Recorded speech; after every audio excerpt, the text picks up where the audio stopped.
बहू को लौकी बहुत पसंद थी। याद है ना, कैसे वो लौकी का सारा खाना बनाकर घर का बंटाधार कर देती है। जब लौकी कहीं नहीं मिलती तो कैसे छत पर लौकी की खेती लगा देती है। लेकिन अब देखते हैं उसके आगे। हाय रे, बहू ने तो पूरी की पूरी छत लौकी से भर दी है। क्या करे जी? कुछ नहीं, बस जैसे गांव में खेतों में आग लग जाती थी ना, वैसे ही छत पर कुछ करना होगा। अब क्या था, बहू की लौकी से परेशान सास ससुर ठान लेते हैं कि वो लोग किसी भी तरह लौकी की खेती को तबाह कर देंगे। लेकिन बहू थी कि माँ जी एक खुशखबरी है। पर सास तो कोई इंटरेस्ट नहीं लेती, क्योंकि उसे तो खुशखबरी पता है कि क्या हो सकती है। वही लौकी की कोई नई डिश बनाई होगी। रहने दे बहू, हमें नहीं खानी तेरी खुशखबरी। कैसी बात कर रही है माँ जी, घर में फूल खिलने वाला है, आप जानती हैं इसका मतलब। हाय रे, सास इसका मतलब न जाने ये कैसे हो सकता है। हाँ, पता है बहू, पता है। तू ये कहना चाह रही है कि हमारे आंगन में हाँ, और छत में भी फूल खिलने वाला है माँ जी। नया फूल यानी नया मेहमान। अरे बहू जीती रहे, खुश रहे। मैं तो कहती हूँ अब बार बार छत की सीढ़ियाँ चढ़ना बंद कर दे। मैं अभी तेरे ससुर जी को बोल देती हूँ तेरी लौकी की खेती का ख्याल रखे, क्योंकि तू तो अपना ख्याल रखेगी ना। जी माँ जी, मैं तो अपना भी रखूंगी और उस फूल का भी रखूंगी। और अगर मैं ही छत पर ना गई तो लौकी की नई बेल में जो फूल आ रहा है उसका ख्याल कौन रखेगा। सास हैरान कि बहू रानी ये क्या बात कर रही हो, कहाँ, किससे, कौन सा फूल। बहू सास के मन की बात जान लेती है और जोर जोर से हंसने लगती है। कौन सा फूल समझ लिया था आपने। माँ जी, मैं तो लौकी के फूल की बात कर रही हूँ। सास गुस्से से पैर पटकती वहाँ से निकल जाती है। पूरे मूड की माँ बहन कर दी इसने। तभी कहीं से पड़ोसन की आवाज आती है। अरे बहू, वो तो दूर से दिखता है कि तुमने लौकी लगा रखी है। वो क्या है ना, मीरा के पापा को मलेरिया हो गया है, डॉक्टर ने ताजी लौकी की सब्जी खाने को कहा है, तो जरा रोज 2 लौकी दे दिया करना। हाँ हाँ, क्यों नहीं बहन जी, सारी ले जाइए, हम तो खा खा कर थक गए हैं। सारी ले जाइए। वाह माँ जी, आप तो जानती हैं कि मेरी पसंद सिर्फ लौकी ही है, फिर भी ऐसी बात कर रही हैं। ना जी ना, आंटी जी 1 लौकी मैं दे सकती हूँ, वो भी बीमारी का बहाना लेकर आप आई है ना, इसलिए। पड़ोसन भी 1 लौकी में तैयार हो जाती है। फिर एक दिन वो भी आता है जब छत पर सिर्फ 1 ही लौकी लगी थी। ए जी, खुशखबरी है, आज छत पर सिर्फ 1 ही लौकी लगी है और वो भी बीमार पड़ोसी को जाएगी। आज तो हम लोगों को कुछ और खाने को मिलेगा। हाँ। भाग्यवान, ये तो सच में खुशखबरी है। लेकिन ये क्या, सुबह से दोपहर, दोपहर से शाम हो जाती है, लेकिन रोज वक्त पर लौकी लेने आने वाली पड़ोसन आज न जाने कहाँ मर गई। लोगों को तो पति की बीमारी से भी कोई लेना देना नहीं। अरे बीमार पति को लौकी नहीं देना क्या इस मरी पड़ोसन ने? अरे किसी काम से नहीं आ पाई होगी। लाओ तोड़कर मुझे दे दो, मैं देकर आता हूँ लौकी। हाँ माँ जी, पर आज तो 1 ही लौकी है। अरे तो क्या बीमार आदमी ना खाए है? अरे एक तेरी लौकी से किसी की जान बचती है तो नहीं बचानी क्या जान उसकी, बता दे मुझे। बहू भी मन मार कर लौकी दे देती है। ससुर जी लौकी लेकर जा रहे थे कि बहू पीछे से आवाज देती है, ससुर जी रुक जाइए। ससुर को लगता है कि कहीं बहू का विचार तो नहीं बदल गया, कहीं वो लौकी देने से मना तो नहीं करेगी। ससुर बहू की एक नहीं सुनता और जल्दी जल्दी घर से बाहर निकल जाता है। क्या हो गया बहू, कैसी है तू, क्यों लौकी देने से इतना कतरा रही है? माँ जी ये बात नहीं है, मैं तो सिर्फ ससुर जी को ये कहना चाह रही थी कि लौकी देने के बाद घर में कोई सब्जी नहीं बचेगी, तो कोई हरी सब्जी ही लेते आइएगा, लेकिन उन्होंने तो मेरी एक ना सुनी। अरे बहू ये बात थी। अरे तो जोर से चिल्ला कर बोल देती ना, क्यों नहीं बोला? अब क्या होगा? होगा क्या? अब वही कल की लौकी खानी पड़ेगी जो रात में बनाई थी। चलिए, मेरी आज सब्जी बनाने की ड्यूटी से छुट्टी। अरे फूटी किस्मत।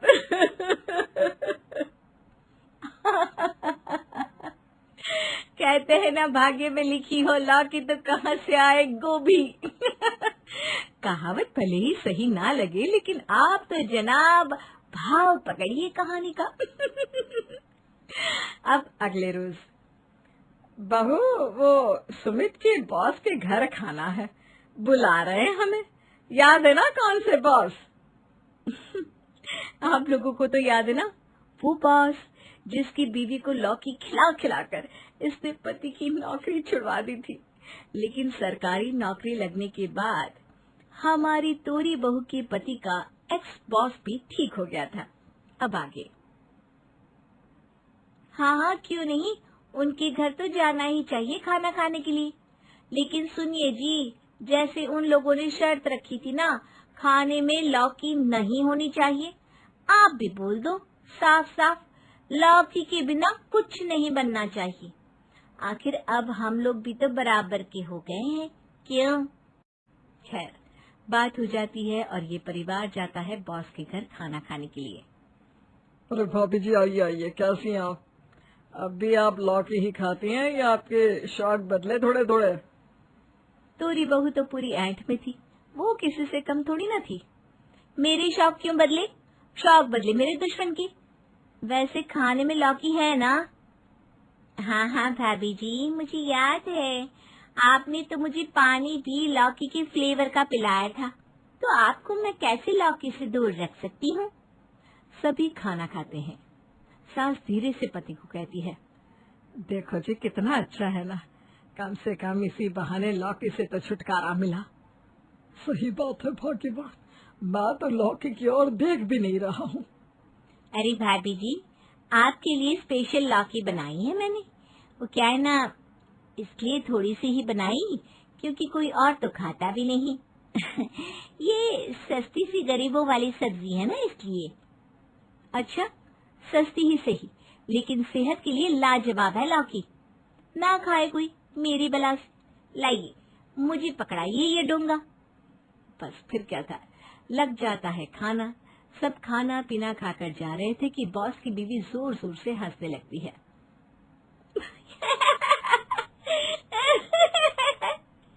सभी हैरान कि भाई क्या हो गया। अरे क्या हो गया, क्यों मंत्रा के जैसे हंसी जा रही हो? कुछ नहीं, बस ऐसी।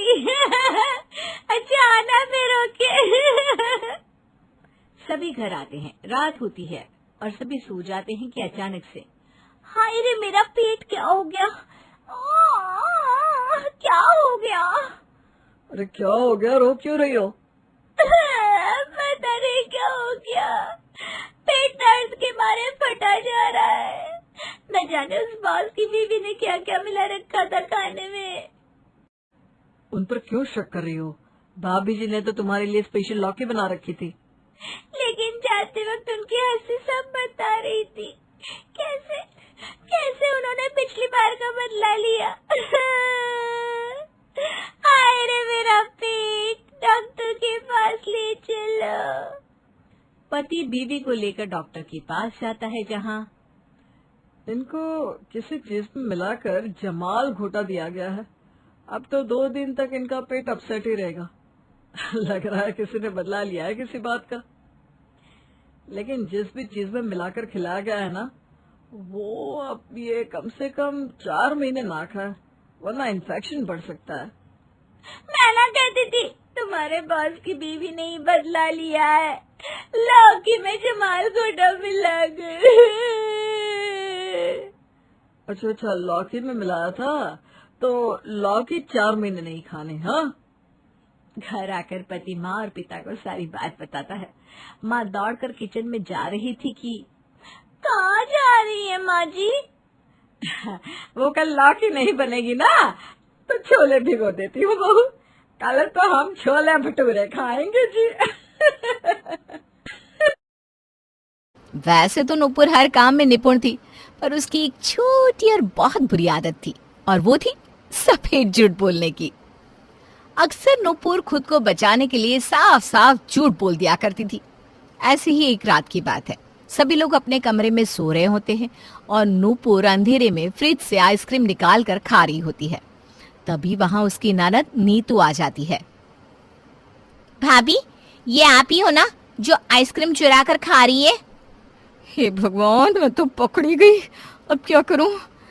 इस तरह से नूपुर सोचने लगती है। तभी उसके दिमाग में एक आइडिया आता है और वो खुद से कहती है, अंधेरा हो रहा है, नीतू अभी भी कंफ्यूज है। एक काम करती हूँ, अपने कमरे में जाकर सो जाती हूँ। कल पकड़ी जाऊंगी तो सबसे झूठ बोल दूंगी। आई नो भाभी, ये आप ही हो। आज मैंने आपको रंगे हाथ पकड़ लिया है। अब मैं कल सबको बताऊंगी कि आप ही वो चोर हो जो रोजाना फ्रिज से आइसक्रीम चुरा कर खाती हो। घर में अंधेरा होता है, जिस वजह से नीतू अपनी भाभी को सही से नहीं देख पाती, और इसी का फायदा उठाकर नूपुर जल्दी से अपने कमरे में जाकर सो जाती है। अगली सुबह नीतू ये बात अपने घर वालों को बताती है, जिस पर नूपुर की सास विमला नूपुर से कहती है, बहू, मैं ये क्या सुन रही हूँ? तू ही है वो चोर जो रोजाना फ्रिज से आइसक्रीम निकाल कर खाती है? हाँ माँ, भाभी ही है वो आइसक्रीम चोर। अरे बहू, तू इतनी बड़ी हो गई पर हरकतें अब भी तेरी बच्चों वाली है। माँ जी, नीतू दीदी झूठ बोल रही है। कल रात को तो मेरे सर में बहुत दर्द हो रहा था, मैं दवाई खाकर सो रही थी। भाभी, आप तो बिल्कुल सफेद झूठ बोल रही हैं। मैंने अपनी छोटी छोटी आंखों को बड़ा बड़ा करके देखा था आपको। माँ जी देखिए, अगर आपको मुझ पर यकीन नहीं है ना, तो आप रोहन से ही पूछ लीजिए। नूपुर के कहने पर विमला रोहन को बुलाती है और उससे पूछती है, जिस पर रोहन अपनी माँ से कहता है, हाँ माँ, नूपुर बिल्कुल सच बोल रही है। मैंने अपने हाथों से खुद नूपुर को दवाई खिलाई थी और दवाई खाकर वो सो गई थी। अब तो आपको यकीन हो गया ना माँ जी कि मैं सफेद झूठ नहीं बल्कि नीतू दीदी सफेद झूठ बोल रही हैं। और वैसे भी नीतू दीदी ने खुद बोला है कि उन्होंने मुझे अंधेरे में आइसक्रीम खाते हुए देखा था। अब आप मुझे ये बताइए कि जब रसोई में अंधेरा था तो उन्होंने अपनी छोटी छोटी आंखों को बड़ा करके भी मुझे कैसे देख लिया? इस तरह से नूपुर सफेद झूठ बोलकर खुद को बचा लेती है। अब इसी तरह से कुछ दिन बीत जाते हैं। समय के साथ नीतू का झूठ भी बढ़ता जाता है। ऐसे ही एक दिन, बहू, अरिया बहू। हाँ माँ जी, अभी आई। नूपुर अपना सारा काम छोड़कर अपनी सास के पास जाती है और विमला नूपुर से कहती है, बहू, कल निशा की पोती का नामकरण है। उसने हम सभी को बुलाया है, इसलिए तू जाने की तैयारी कर ले। कल हम सबको शाम तक उनके घर पहुंचना है। क्या निशा बुआ के घर? क्यों, क्या हुआ? कुछ नहीं माँ जी, मैं जाकर तैयारियां कर लेती हूँ, कल जाना है ना।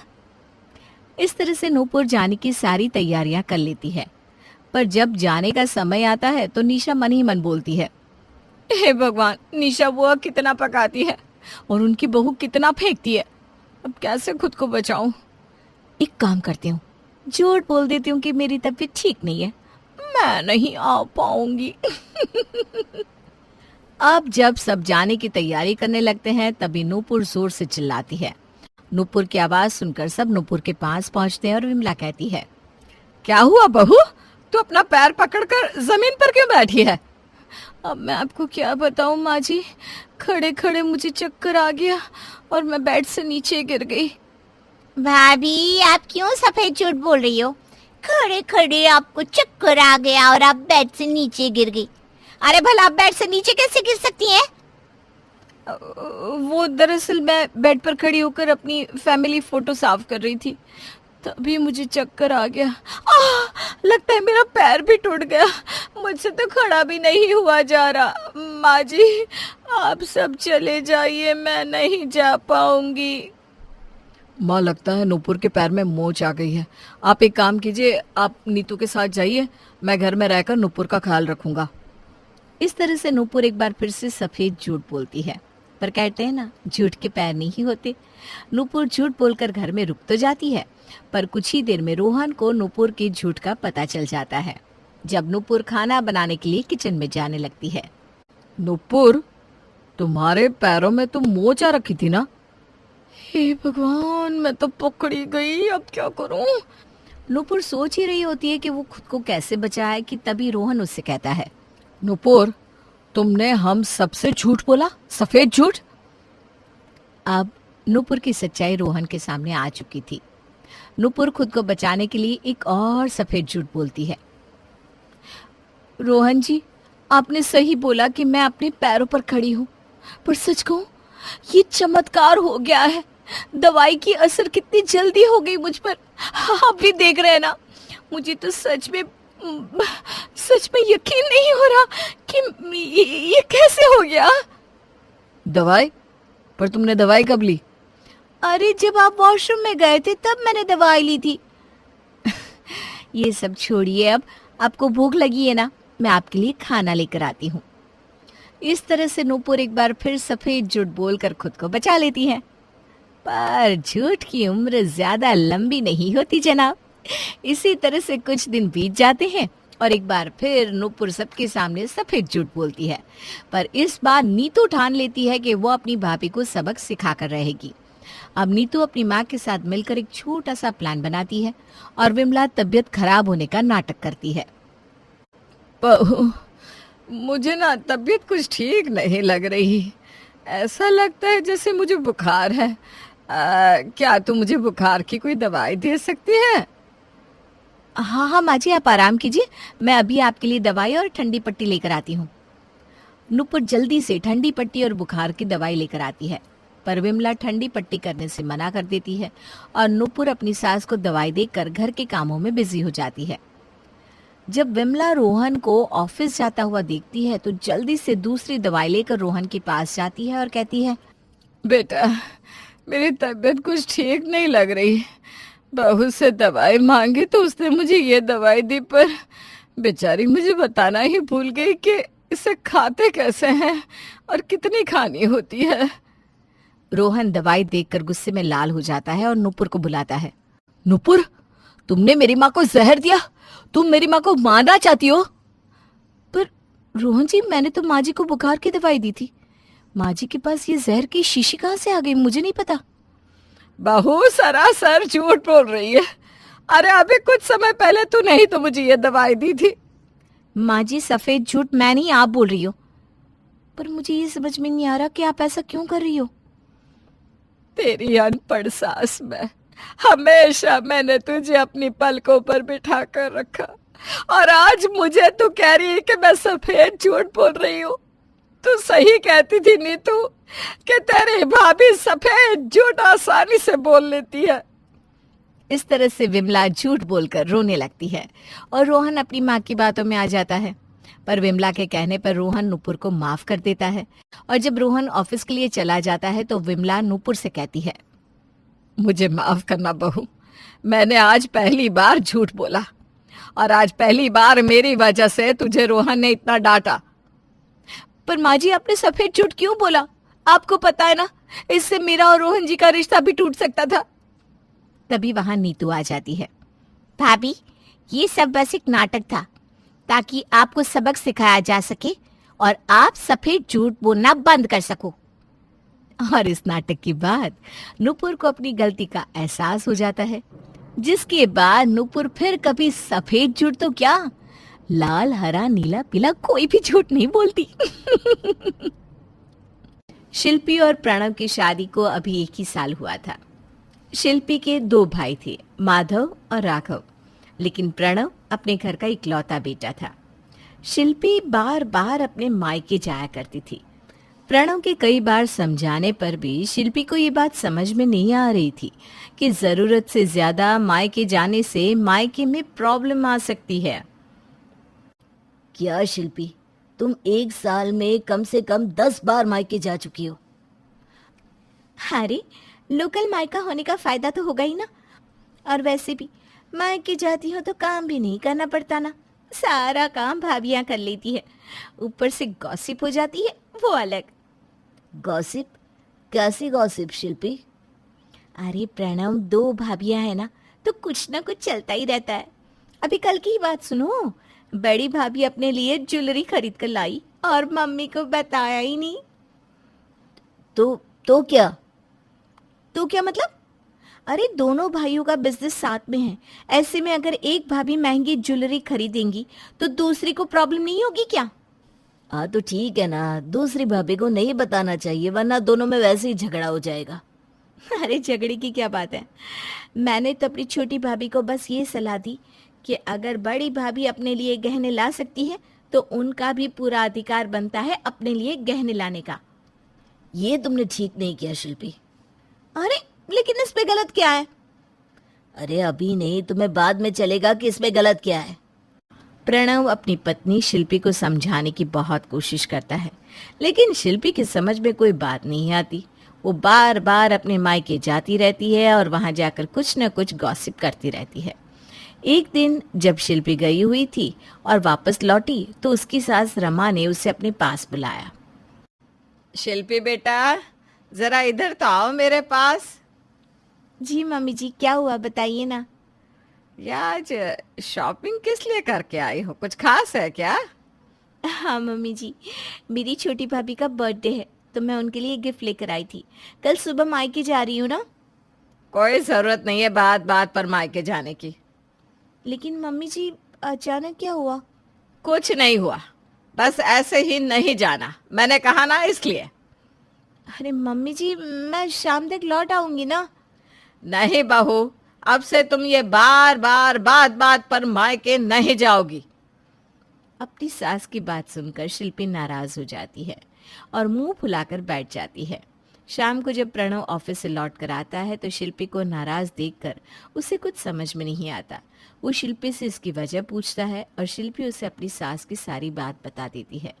ये सुनकर एक बार के लिए प्रणव को भी अजीब लगता है कि इससे पहले तो रमा जी ने कभी शिल्पी को मायके जाने से मना नहीं किया था, लेकिन अब अचानक कैसे मना कर दिया। प्रणव अपनी माँ के पास जाता है। क्या हुआ माँ, आपने शिल्पी को मना क्यों कर दिया? अरे बेटा, इस तरह बार बार मायके जाना ठीक बात नहीं है।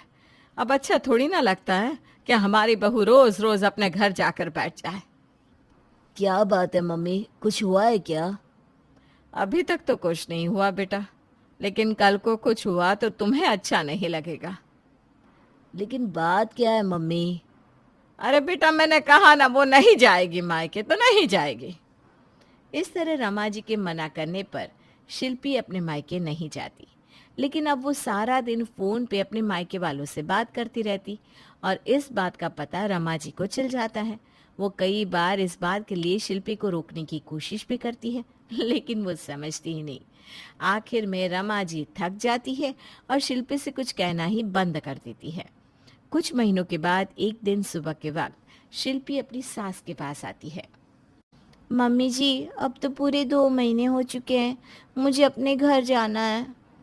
हाँ मम्मी, अब तो शिल्पी को जाने दीजिए। देखो बहू, अगर कोई जरूरी काम नहीं है तो जाने की कोई जरूरत नहीं है। मुझे अपनी माँ से मिलना है मम्मी जी, आप मुझे जाने दीजिए ना, वरना मैं आपके परमिशन के बिना ही चली जाऊंगी।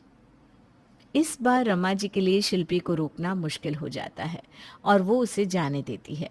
शिल्पी जब अपने मायके के घर में पहुंचती है तो ये देखकर हैरान रह जाती है कि उसके मायके में पहले एक रसोई हुआ करती थी, लेकिन अब उसके दोनों भाइयों की रसोइयां अलग अलग हो चुकी थी और उसके माँ पापा को एक वक्त का खाना एक के घर तो दूसरे वक्त का खाना दूसरे भाई के घर खाना होता था। अरे मम्मी, ये सब क्या हो गया? ये दोनों भाभियां अलग अलग कैसे हो गई? अब क्या बताऊं बेटा, इन दोनों के आए दिन के झगड़ों की वजह से दोनों भाइयों के बीच भी लड़ाई रहने लगी, इसलिए मैंने और तेरे पापा ने दोनों को अलग करना ही सही समझा।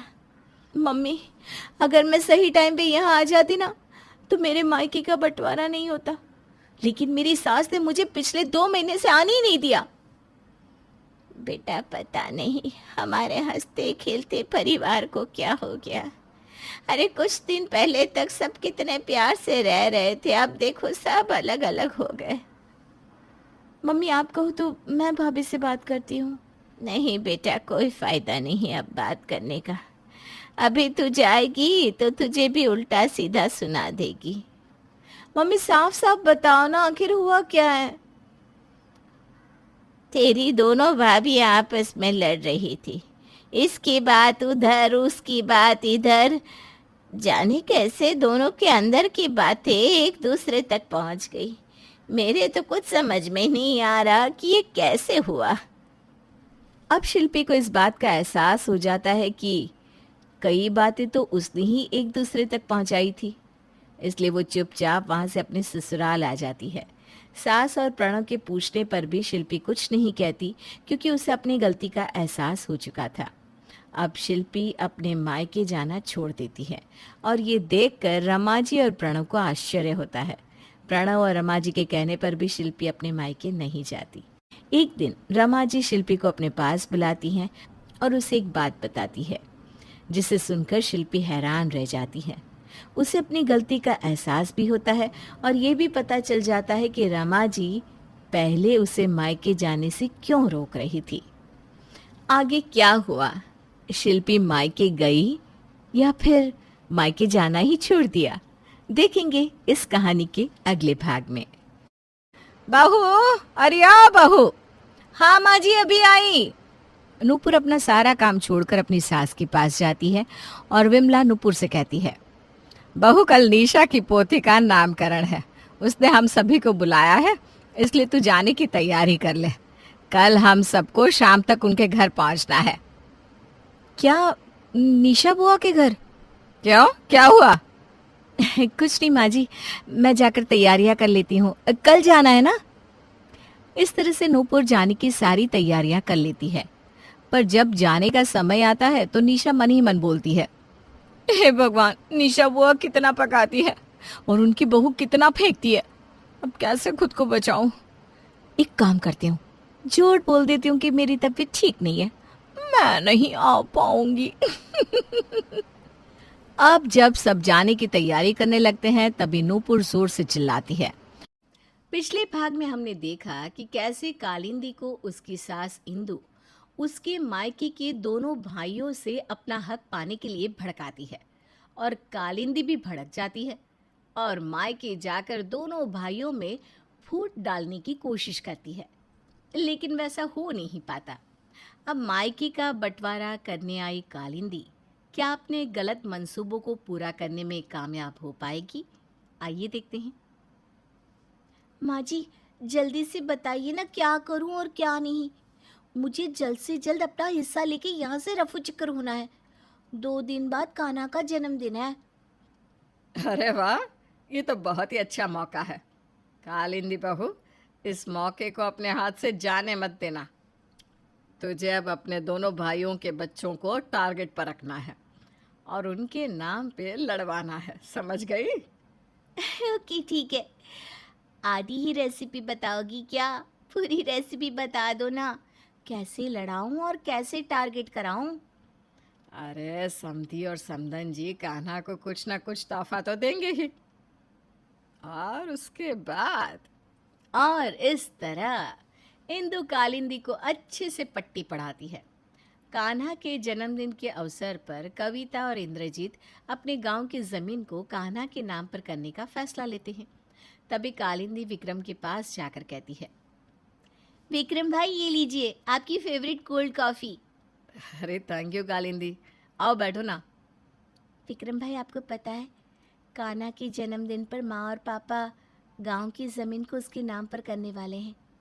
यानी कि कान्हा जब तक 18 साल का नहीं हो जाता वो ज़मीन अद्वैत भाई के नाम पर होगी और फिर कान्हा के नाम। मुझे ये बात ना थोड़ी सी सही नहीं लगी। मतलब आप अद्वैत भाई से बड़े हो और दक्ष भी कान्हा से बड़ा है, तो ज़्यादा हक आपका और दक्ष का होना चाहिए ना कि कान्हा का और अद्वैत भाई का। विक्रम कालिंदी की बातों में आकर भड़क जाता है। हाँ कालिंदी, बात तो बिल्कुल सही कह रही हो। दक्ष के जन्मदिन पर तो माँ बाप बस तोहफे देते हैं, और कानुड़ा को इतना बड़ा तोहफा। देख लीजिए अब कानोड़ा की कितनी तरफदारी की जा रही है और कितना प्यार बरसाया जा रहा है। विक्रम को अद्वैत और अद्वैत के बेटे कान्हा के प्रति थोड़ी सी जलन महसूस होती है। कान्हा के लिए इंद्रजीत नए कपड़े लाता है। तभी उसी दिन विक्रम भी अनाथ आश्रम के बच्चों को पुराने कपड़े भेज रहा होता है और उस पे कालिंदी कान्हा के लिए नए कपड़े भी डाल देती है। अब कान्हा के नए कपड़ों को विक्रम भाई जब अनाथ आश्रम में भेजने वाले पुराने कपड़ों के बॉक्स में डालेंगे, तभी घर में तमाशा होकर रहेगा। बस ये तमाशा बंटवारे का रूप ले ले। अद्वैत जब हॉल में आता है तभी वो देखता है कि विक्रम ने अनाथ आश्रम में भेजने वाले पुराने कपड़ों के बॉक्स में कान्हा के भी कपड़े डाल दिए हैं। तभी कालिंदी उसके पास आकर बैठती है। क्या हुआ अद्वैत भाई, आप उस बॉक्स की तरफ इतने गुस्से से क्यों देख रहे हो? कालिंदी देखो ना, विक्रम ने अनाथ आश्रम को भेजने वाले बॉक्स में मेरे कान्हा के इतने महंगे वाले कपड़े जो पापा ने उसके लिए खरीदे हैं वो भी डाल दिए इस पुराने कपड़ों के बॉक्स में। गलती से तो ऐसा हो नहीं सकता। अब जब कान्हा के नाम पर गांव की ज़मीन हो रही है तो थोड़ा बहुत गुस्सा आना, जलन होना तो लाजमी है ना। तो शायद उस गुस्से और जलन के कारण ही उन्होंने जानबूझकर कान्हा के कपड़ों को यूं इस तरह इस बॉक्स में फेंक दिए होंगे। हाँ, तुम सही कह रही हो कालिंदी। आखिर मैं ठहरा छोटा और विक्रम बड़ा। इस तरह दोनों भाइयों को कालिंदी एक दूसरे के खिलाफ भड़का देती है। तभी दोनों भाई कविता और इंद्रजीत से जाकर बात करते हैं। माँ, पापा, मुझे आपके कान्हा के नाम पर ज़मीन देने के फैसले से कोई एतराज़ नहीं है, लेकिन आपने एक बार भी मुझे ये सब नहीं बताया। और इसलिए तुमने कान्हा के कपड़ों को आश्रम भिजवाने की कोशिश की है ना विक्रम? ये तुम दोनों क्या बोल रहे हो, मुझे कुछ समझ में नहीं आ रहा। हाँ विक्रम बेटा, अद्वैत बेटा, क्या हुआ है? तब विक्रम की बीवी पूनम और अद्वैत की बीवी त्रिशा आकर सारा मामला संभाल लेती है। अद्वैत, कान्हा के कपड़ों को गलती से मैंने ही विक्रम भाई ने पैक किए हुए आश्रम के कपड़ों के बॉक्स में डाल दिया था। हाँ, और देवर जी, विक्रम को तो उल्टा कानोड़ा के नाम ज़मीन होने की बात से खुशी हुई है। थोड़ा सा भड़क गए थे कि छुपके छुपके ये सब कुछ हुआ, फिर मैंने इन्हें समझा दिया। अच्छा, ऐसी बात है क्या? और वैसे भी हमारी तो कितनी सारी ज़मीनें पड़ी हैं, हम थोड़ी ना अपने साथ सब कुछ ले जाने वाले हैं। सब कुछ तुम लोगों के नाम ही तो करेंगे ना। सब अपने अपने कमरे में चले जाते हैं। तभी कालिंदी देखती है कि त्रिशा और विक्रम आपस में बात कर रहे थे। ये बताओ कि तुमने झूठ क्यों बोला अद्वैत से? क्योंकि मैं आपको जानती हूँ, आपने कान्हा के कपड़े नहीं रखे होंगे उन पुराने कपड़ों के बॉक्स में। पर इतनी छोटी सी बात का राई का पहाड़ बनता, इससे पहले मैंने ही अद्वैत को चुप करा दिया, वो भी गुस्से में। आपके ही तो भाई हैं। कालिंदी का ये प्लान भी फ्लॉप हो जाता है और इस वजह से उसका गुस्सा 7वें आसमान पर चला जाता है और वो इंदु को फ़ोन लगाती है। माँ जी, ये प्लान भी फेल हो गया। वो हुआ यूं कि मेरी दोनों भाभियाँ। और फिर कालिंदी इंदु को सब बताती है, कैसे त्रिशा और पूनम ने आकर रायते को फैलाने से पहले ही समेट लिया। तभी ये सब सुनकर इंदु कहती है, अच्छा, तेरी इन अच्छाई की मूरत त्रिशा और पूनम भाभी का कुछ ना कुछ तो करना पड़ेगा। एक काम कर, अब तू त्रिशा और पूनम के बीच में लड़ाई लगा, उन्हें एक दूसरे के खिलाफ भड़का दे और इस बार आग में इतना घी डालना कि वो आग सारे रिश्तों को जला दे और मायके का बंटवारा होकर ही रहे। पूनम और त्रिशा दोनों भी खूबसूरत होती हैं। उन्हें सोशल मीडिया पर फोटोज़ और वीडियोस डालना बहुत पसंद भी होता है। इसी बात का फ़ायदा उठाते हुए कालिंदी अब कई सारे fake online social media accounts बनाती है और उनसे त्रिशा की तारीफ और पूनम की बुराई करती है और अपने सोशल मीडिया पर इतने सारे अकाउंट से अपनी खूबसूरती पर बुरे कमेंट्स पढ़कर पूनम को बहुत बुरा लगता है। मेरी तो जम के ट्रोलिंग हो रही है। क्या मैं इतनी बुरी लगती हूँ? अरे माना कम गोरी हूँ, लेकिन नए नक्श से तो बहुत अच्छी ही हूँ। मेरी तो फैन फॉलोइंग इतनी ज़्यादा बढ़ गई कि क्या बताऊँ मैं आप लोगों को। और तो और रोज़ाना मेरी खूबसूरती पर हज़ारों कमेंट्स आते हैं। टेंशन ना लो पूनम, मैं तुम्हें एक क्रीम देती हूँ, वो लगाया करो, तुम्हारे चेहरे का रंग और भी ज़्यादा निखर जाएगा। Thank you Trisha. त्रिशा पूनम को अपनी फेस क्रीम देती है, जिसे कालिंदी एक अलग क्रीम से चुपके से बदल देती है और फिर पूनम उस क्रीम को अपने चेहरे पर लगाकर सो जाती है। अगली सुबह उठकर देखती है कि उसके चेहरे पर काले दाग आ गए हैं और तभी मैडम कालिंदी भड़काने के लिए हाजिर। हाय राम, पूनम भाभी, ये त्रिशा भाभी ने कौन सी क्रीम दे दी आपको? पहले तो अद्वैत भाई के बेटे कान्हा के नाम जमीन करके उन्होंने आपको और विक्रम भाई को जलाया, और अब त्रिशा भाभी अपनी खूबसूरती से आपको जलाकर नीचा दिखाना चाहती है। बाप रे बाप। हाँ कालिंदी, एकदम सही कहा तुमने। आज तो उस त्रिशा की खैर नहीं। पूनम त्रिशा से झगड़ने जाती है। त्रिशा, तुमने ऐसा क्यों किया? जल कुकड़ी कहीं की। तुम मेरी खूबसूरती से जलती हो, इसलिए तुमने मुझे जानबूझकर गलत क्रीम पकड़ा दी है ना? Poonam, mind your language. मैंने तुम्हें कोई गलत क्रीम नहीं दी है, सही क्रीम दी है। झगड़ा और बढ़े उससे पहले अद्वैत और विक्रम वहां पर आ जाते हैं। त्रिशा काम डाउन, कुछ गलत फहमी हुई है लगता है। ये देखो पूनम, तुमने जो क्रीम लगाई है वो एक मेल फेस क्रीम है, इसलिए केमिकल रिएक्शन हो गया है। ये 24 घंटे के बाद चला जाएगा। ओह अच्छा, सॉरी त्रिशा। पूनम त्रिशा के गले लगती है और फिर से कालिंदी का प्लान चौपट। सारे पैंतरे आजमा लिए, अब घी सीधी उंगली से नहीं निकल रहा तो उंगली टेढ़ी करनी ही पड़ेगी। और फिर अगली सुबह कालिंदी आखिरकार सामने से ही नाश्ता करते समय सबसे जायदाद के बारे में बात करती है।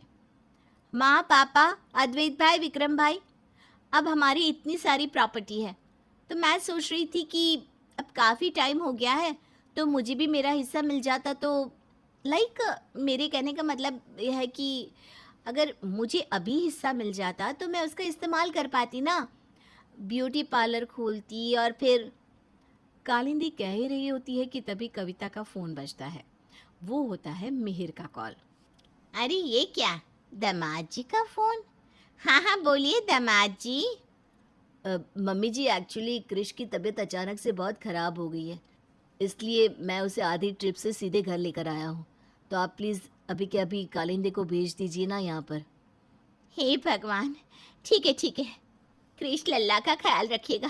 कालिंदी बेटा, जा ससुराल चली जा, क्रिश की तबीयत खराब हो गई है इसलिए वो लोग लौट आए हैं घर।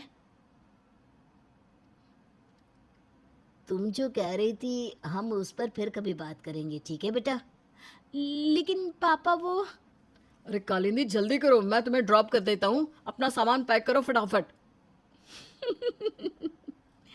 और इस तरह कालिंदी अपने मायके का बंटवारा करने में नाकामयाब होती है और उसके हिस्से की बात तो होती है लेकिन कभी आगे नहीं बढ़ती और वो खाली हाथ ही अपने ससुराल लौट आती है।